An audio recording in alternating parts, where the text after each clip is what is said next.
Opened up, it was my dad. He walked around the corner and he kicked that one-legged stool up and underneath me. Now get up there and milk that cow right. I learned to love General Conference because we always got to see in the tabernacle.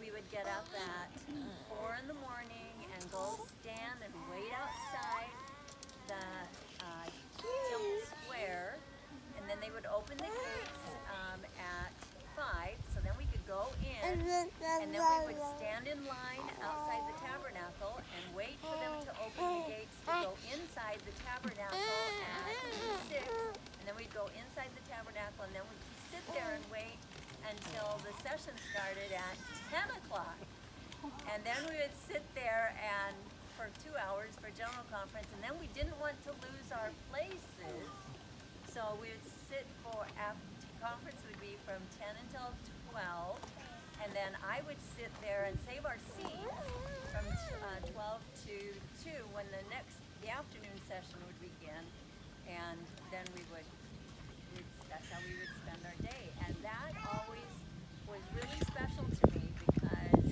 I just enjoyed it so much. So conference was always really special, and that was just such a neat thing for me that Dad would check me out of school for that whole weekend, because there was also 3 days of conference, and it always was April 6th, no matter what day of the week it happened. And then also, Dad and Mom was in the Mutual, at that time, Mutual Improvement Association, and we would go to Coeur d'Alene because they were on a state, and we were involved with a lot of the state dances. And I got to see a lot of Dad taking Mom out and dancing, and they would have a good time dancing.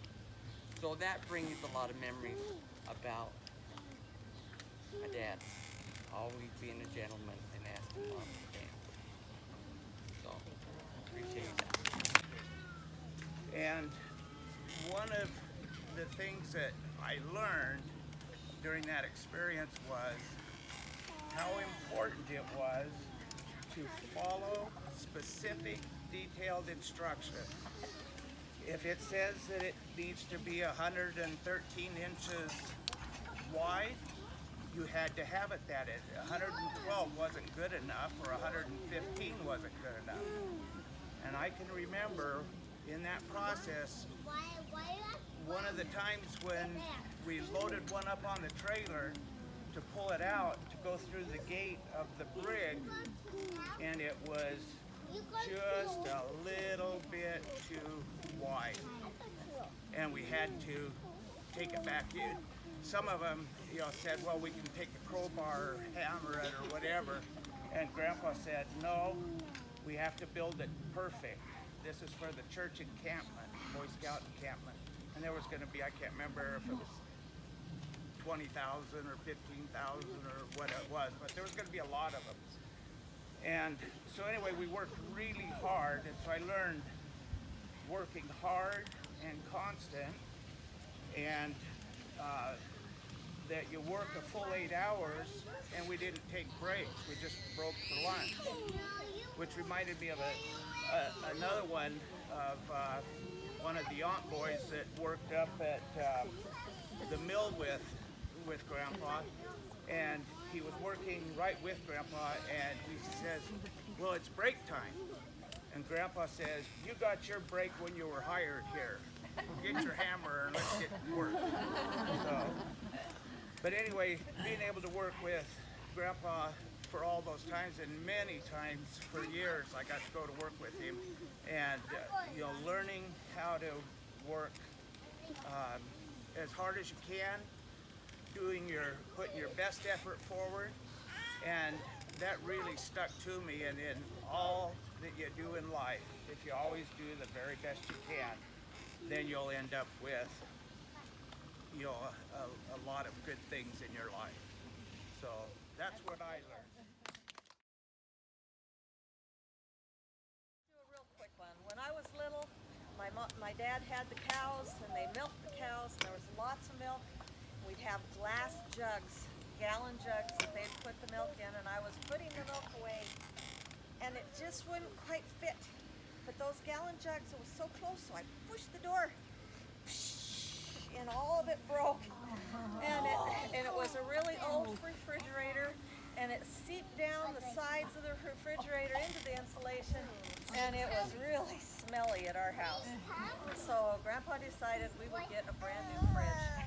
So we drove to Coeur d'Alene to pick up our new refrigerator, and they put it in the back of the pickup, and I was with Mom and Dad, and we were driving home, and I looked back and I said, there it goes! And it was on the back of the tailgate, like so, and Grandpa slammed on the brake and loaded it right in, and we just went on.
myself, what a wonderful world. Well, I see skies of blue and I see clouds of white and the brightness of day. I like the dark and I think to myself, what a wonderful world. The colors of the rainbow, so pretty in the sky, are also on the faces of people passing by. I see friends shaking hands singing, how do you do? They really say, I love you. I hear babies cry and I watch them grow. They'll learn much more than we'll know. And I think to myself, what a wonderful world. Someday I wish upon a star, wake up where the clouds are far behind me, where trouble melts like a lemon drops high above the chimney.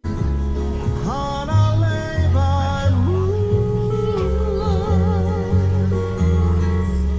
you will be in heaven by the sea. Every breeze, every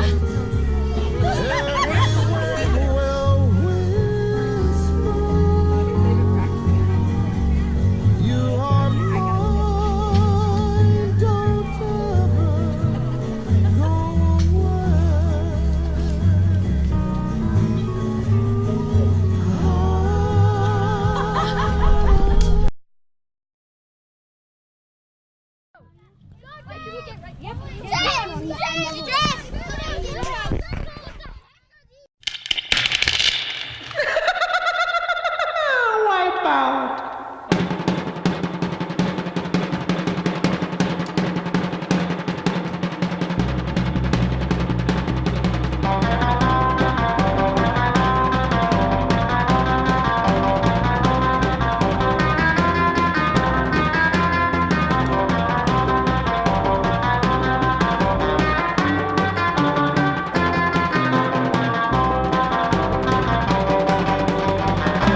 beyond the sea, somewhere waiting for me.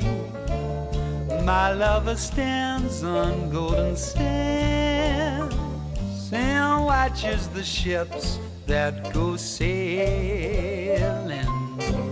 Somewhere beyond the sea, she's there watching for me. If I could fly like birds on high, then straight to her arms I'll go sailing. It's far beyond the stars, it's near beyond the moon. I know beyond a doubt my heart will lead me there soon.